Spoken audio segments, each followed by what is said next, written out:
नमस्कार विद्यार्थी मित्रांनो, आजच्या लेक्चरमध्ये आपण टेट या परीक्षेविषयी जाणून घेणार आहोत. टेट या परीक्षेचं स्वरूप कसं असणार आहे, सिलेबस काय असणार आहे, यापूर्वी प्रश्न कसे विचारले गेलेत हे या व्हिडिओमध्ये बघणार आहोत. हा व्हिडिओ पूर्ण बघितल्यानंतर तुम्हाला टेट परीक्षेबद्दल सर्व काही कळून जाईल. पाहूयात तर काय आहे. पहिलं की टेट परीक्षेचं स्वरूप कसं आहे, अभ्यासक्रम काय आहे. टेट परीक्षा ही 200 गुणांची असते, 200 प्रश्न असतात आणि 2 तास वेळ असतो. याचा अर्थ 120 मिनिटांमध्ये तुम्हाला 200 प्रश्न सोडवायचे, म्हणजेच 36 सेकंदात एक प्रश्न सोडवायचा आहे. हे खूप मोठं चॅलेंज आहे. एका क्वेश्चनला 36 सेकंद येतात. प्रश्न वाचायलाच काही जणांना 30 सेकंद वेळ पुरत नाही. तेव्हा हा प्रश्न 36 सेकंदात कसा सोडवायचा हे खूप मोठं या परीक्षेचं आव्हान आहे. पण यावर आपण डिटेल्स एखादा व्हिडिओ बनवू आणि 36 सेकंदात प्रश्न कसा सोडवायचा याचं तुम्हाला मी मार्गदर्शन करेल. पण सध्या स्वरूप समजून घेऊयात. यामध्ये सिलेबसमध्ये 2 घटक आहेत, एक तर अभियोग्यता आणि दुसरं बुद्धिमत्ता. अभियोग्यता याला 60% वेटेज आहे, 120 प्रश्न विचारले जातात. बुद्धिमत्तेचे 40% वेटेज आहे, 80 प्रश्न विचारले जातात. असे एकूण 200 प्रश्न आणि 200 मार्क आहे. मी वेळ तर सांगितला 2 तास असणार आहे. मग अभियोग्यतेमध्ये आणि बुद्धिमत्तेमध्ये काय उपघटक दिलेले आहेत ते आपण पाहूयात.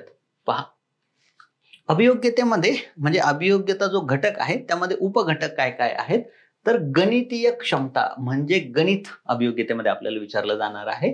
तार्किक क्षमता, गणिताच्याच आधारे तार्किक क्षमता तपासली जाणार आहे. त्याच्यानंतर वेग आणि अचूकता गणिताच्या साहाय्याने. भाषिक क्षमता म्हणजे इंग्रजीचे काही प्रश्न आहेत, मराठीचे काही प्रश्न आहेत.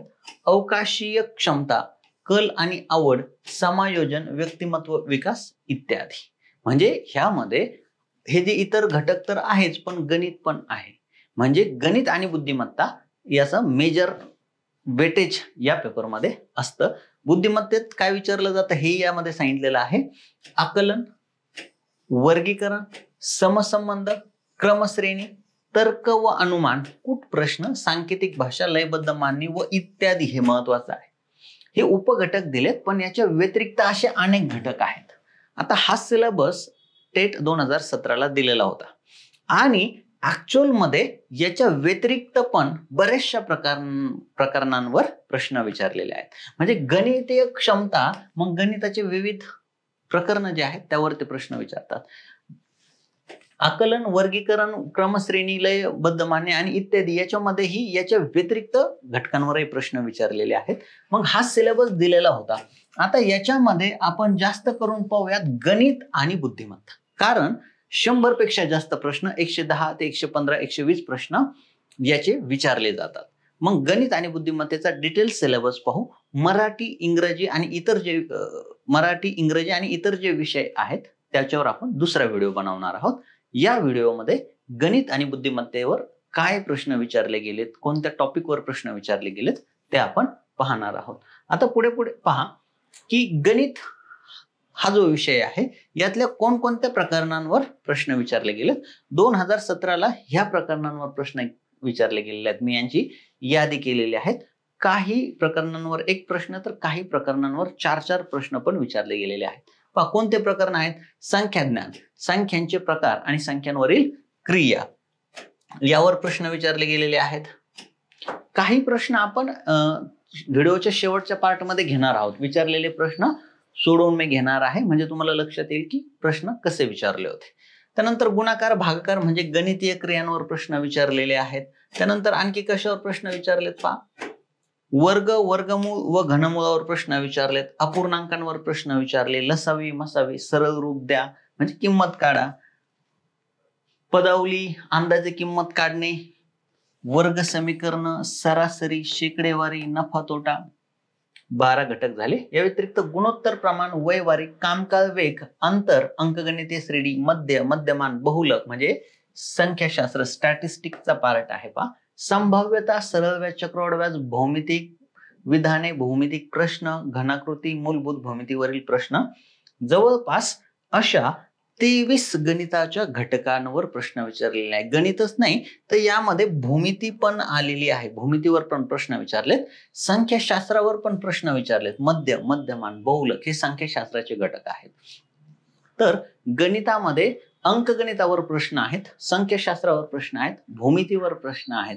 म्हणजे खूप साऱ्या वेगवेगळ्या अँगलने प्रश्न विचारलेले आहेत. आता 23 घटक वाटतात, पण संख्याशास्त्र जेव्हा मध्य, मध्यमान, बहुलक ह्या ज्या संकल्पना येतात वेगवेगळे यामध्ये आणखी घटक वाढतात. तर हे झालं गणिताचं. बुद्धिमत्तेचे कोणकोणते चॅप्टर आहेत, प्रकरण आहेत की ज्यावर प्रश्न विचारलेले आहेत पाहू. तर शब्द निर्मिती, शब्दकोशानुसार मांडणी, मालिका पूर्ण करणे, अक्षर मालिका, अक्षर संख्या, अंक, क्रम मालिका, घड्याळ, दिनदर्शिका, सहसंबंध ओळखणे, सहसंबंधावरील प्रश्न यामध्ये विचारलेले आहेत. वेगळे पद शोधा, अंक मालिका. याच्यामध्ये पण चुकीची संज्ञा ओळखी याच्यावर जास्त प्रश्न विचारलेले आहेत. स्थान निश्चिती, नातेसंबंध, सांकेतिक भाषा म्हणजे कोडिंग डिकोडिंग.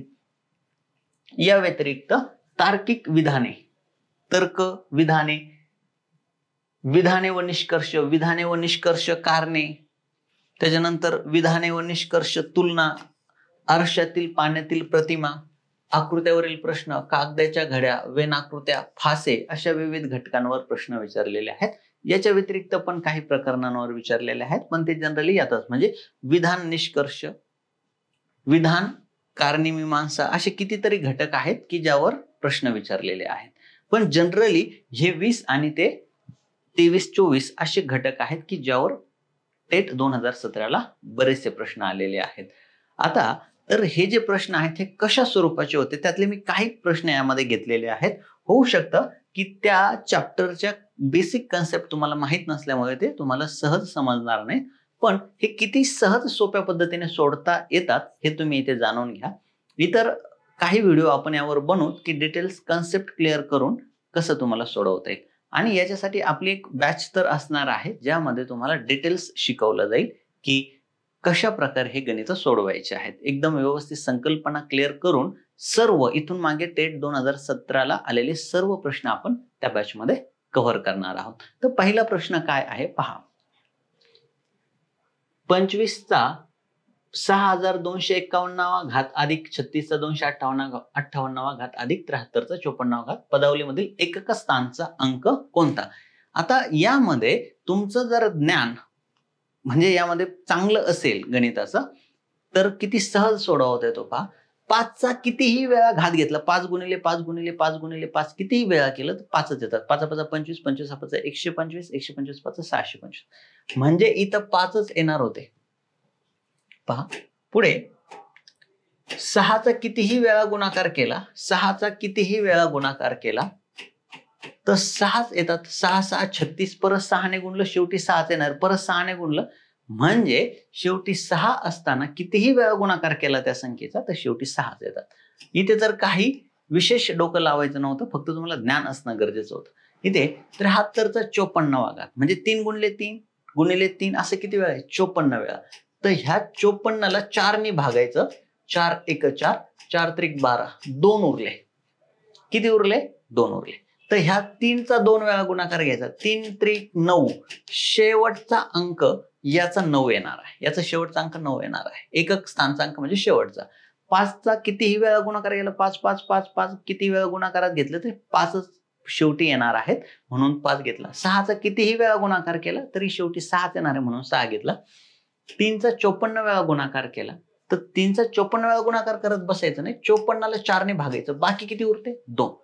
2 बाकी उरते म्हणजे 3चा 2दा गुणाकार करायचा. 3 गुणिले 3, 3 त्रिक 9. 5 आणि 6 11 9 20. शेवटचा अंक काय येणार आहे. शेवटचा अंक 0 येणार आहे. इतका सोपा हा प्रश्न होता.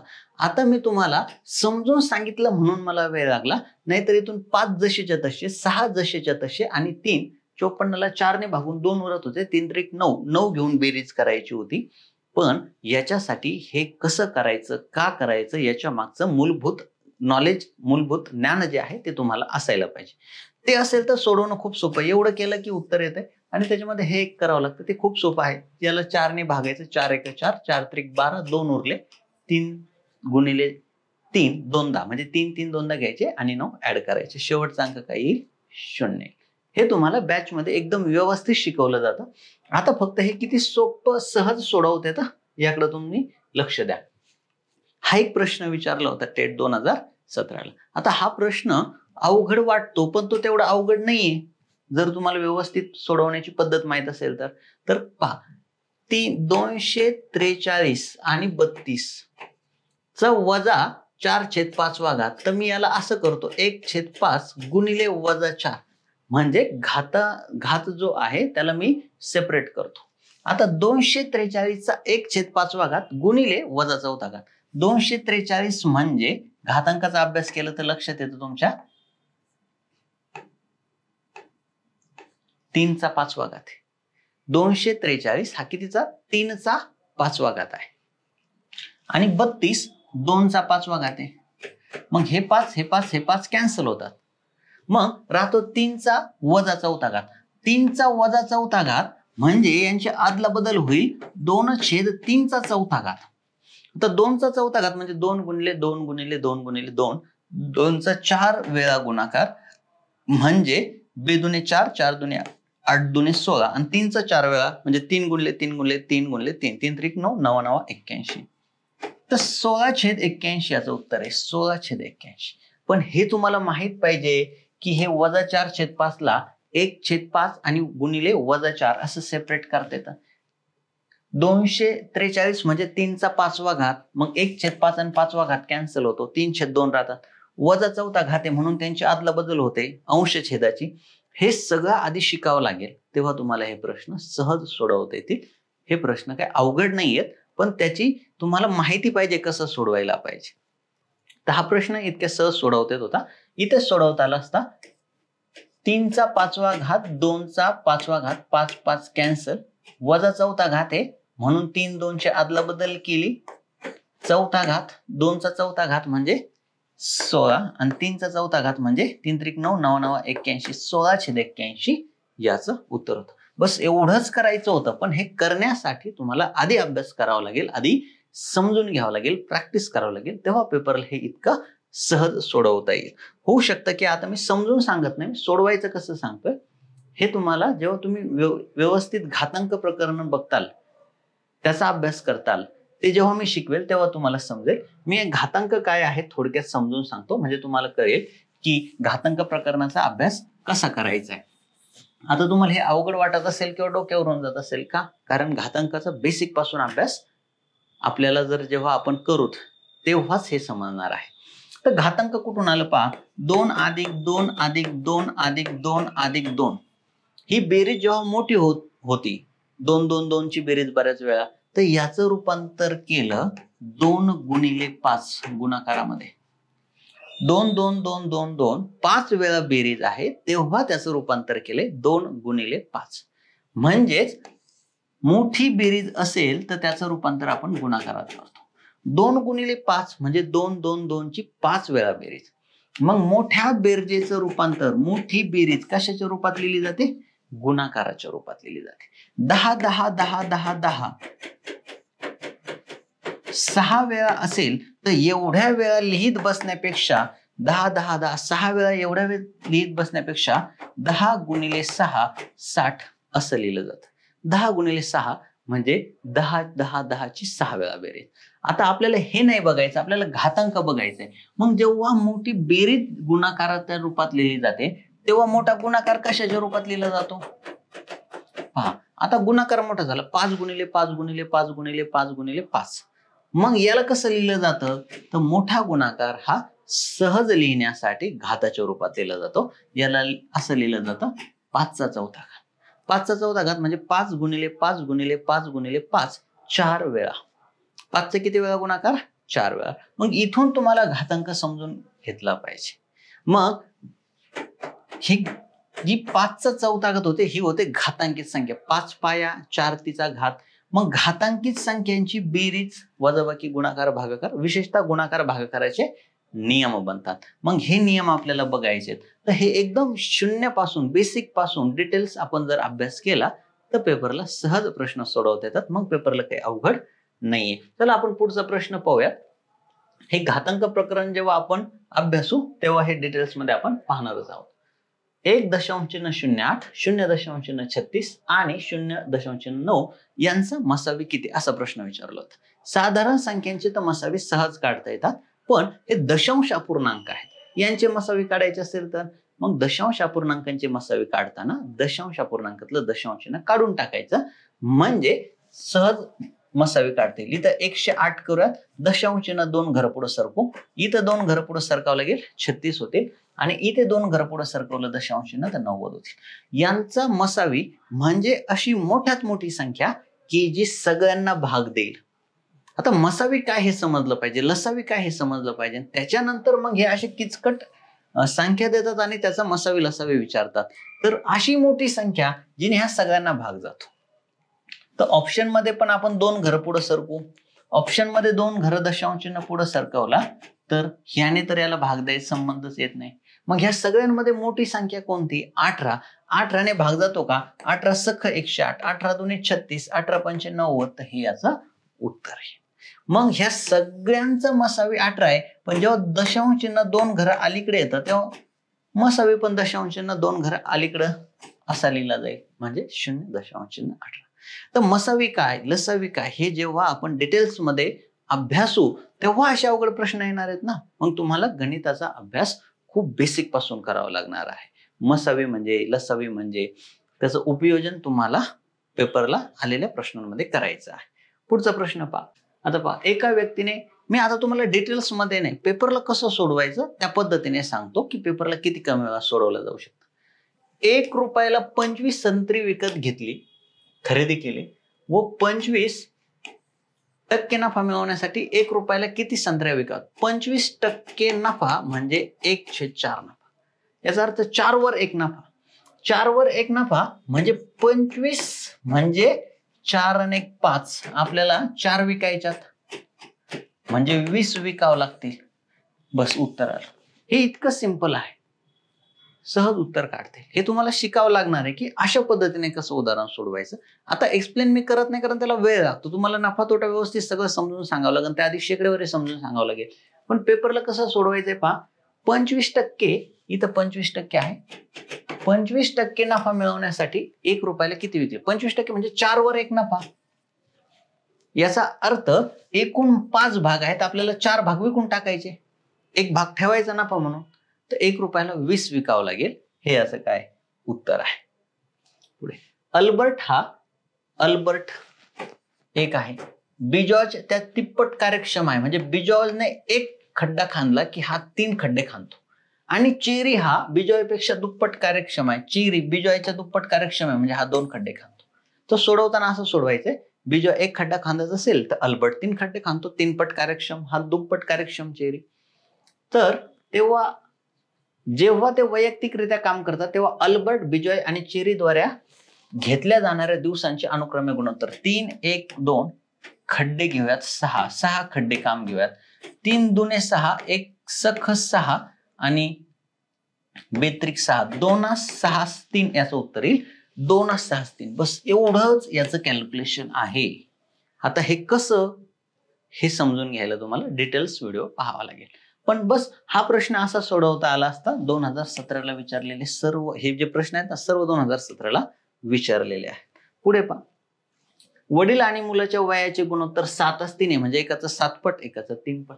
जर त्यांचे एकूण वय 60 वर्ष असेल तर त्यांच्या वयामधील फरक 7 पट आणि 3 पट म्हणजे 60 वर्ष, म्हणजे 7 आणि 3 10 पट. हे 60 इथून घेतले, 7 3 पट म्हणजे 10 पट. तर फरक येणार आहे 7 आणि 3 4 पटीचा, 24, 6 चोक 24 याचं उत्तर. बस एवढंच कॅल्क्युलेशन करून तुम्हाला उत्तर काढायचं होतं. ही पद्धत, ही टेक्निक्स तुम्हाला अभ्यास करताना शिकावं लागणार आहे. हर्षचे सध्याचे वय 40 वर्ष आहे, रीतचे 60 वर्ष आहे. किती वर्षापूर्वी त्यांचे गुणोत्तर 3:5 होतं. आता 10 वर्षापूर्वी म्हणलं तर 30 होईल, 50 होईल. पहिलाच ऑप्शन चेक करू. 10 वर्षापूर्वी 40 वजा 10 30 वर्ष असेल. 10 वर्षापूर्वी 60 वजा 10 50. 10 त्रिक 30, 10 पाचे 50, 3:5. किती सोपा प्रश्न होता. पहिलाच ऑप्शन चेक केला आणि उत्तर आलं. एक एक ऑप्शन तपासायचा होता. चला पुढचा प्रश्न पहा. 3 1/8 या व्याजदराने एका रकमेवरील सरळ व्याज मुद्दलाच्या 2/8 होण्यासाठी किती? 2/8 म्हणजे 1/4. 1/4 म्हणजे 25%. त्यांना म्हणायचं 25% व्याज येण्यासाठी 3/1/8 ने किती वेळ लागेल? 3/1/8 ने जवळपास 3% जर म्हटलं 25 येण्यासाठी 3 गुणिले 8, 3 8 हे 24 गुणिले 8 याला प्लस 1 म्हणजे 8 वर्ष लागणार आहे. तर इथं पर्याय चुकून 8 आलेला नाहीये किंवा पर्याय चुकलेले असतील. त्याचं उत्तर काय? 8 वर्ष. का? 2/8 म्हणजे 1/4. 1/4 म्हणजे 25% आणि 25% 3 येण्यासाठी 3 8 हे 24. 1/8 गुणिले 8 1 येईल. 24 आणि 1 25%. बस प्रॉब्लेम सॉल्व्ह झाला. तर हे अशा प्रकारे प्रश्न सोडवायचे होते. काही प्रश्न इतके मोठे आले होते का ते वाचण्यापर्यंत तुमचा वेळ संपून गेला असता. पण आधीच जर चांगली तयारी असेल तुमची, तुम्ही आधीच तयार असाल तर मग वेळेत पण सोडवता येऊ शकतं. जसं की ही वाचायची काही गरज नव्हती. सूचना 2 विधाने आणि त्यानंतर निष्कर्ष दिलेले आहेत. विधान निष्कर्षाचा प्रश्न आहे. इतकी डिटेल्स माहिती दिली. सर्व शेळ्या, ह्या शेळ्या सर्व काय आहेत? वाहक. सर्व वाहक सिंह आहेत. एवढंच तुम्हाला हा प्रश्न सोडवण्यासाठी करावं लागतं. सर्व शेळ्या वाघ आहेत, सर्व वाघ सिंह आहेत. सर्व वाघ शेळ्या आहेत, सर्व वाघ शेळ्या आहेत असं कुठं दिलेलं नाही. सर्व सिंह वाघ आहेत असं कुठं दिलेलं नाही. एकही शेळी सिंह नाही. एकही शेळी सिंह नाही, चुकीचं आहे. एकही सिंह शेळी नाही, हे डबल आलंय. ठीक आहे. इथे दुसरं काहीतरी पाहिजे होतं. एकही सिंह, हा इथं पाहिजे. एकही सिंह शेळी नाही. एकही सिंह शेळी नाही, चूक. आता पहा, एकही निष्कर्ष निघणार नाही. हे सगळे चुकीचे आहेत ना. इतकं सोपं आहे. पण आता मी तुम्हाला यात हे समजून सांगू नाही शकत की हे कसं बरोबर आहे, काय याच्यामध्ये बघायचं. कारण आपल्याकडे हे वेगवेगळ्या प्रकरणांवरील उदाहरणं घेण्यासाठी तेवढा वेळ नाहीये. जेव्हा त्या प्रकरणाचा आपण अभ्यास करू त्यावेळेस हे डिटेल्समध्ये पाहणार आहोत. तर विशेष सांगायचं काय की आपली याची एक बॅच असणार आहे टेट साठी, पूर्ण सिलेबस साठी. त्यात गणित बुद्धिमत्ता मी शिकवणार आहे. तर त्याचा जर तुम्हाला अभ्यास करायचा असेल तर तुम्ही खाली दिलेल्या नंबरवर संपर्क करा, ॲप डाउनलोड करा आणि पेड बॅच विकत घ्या.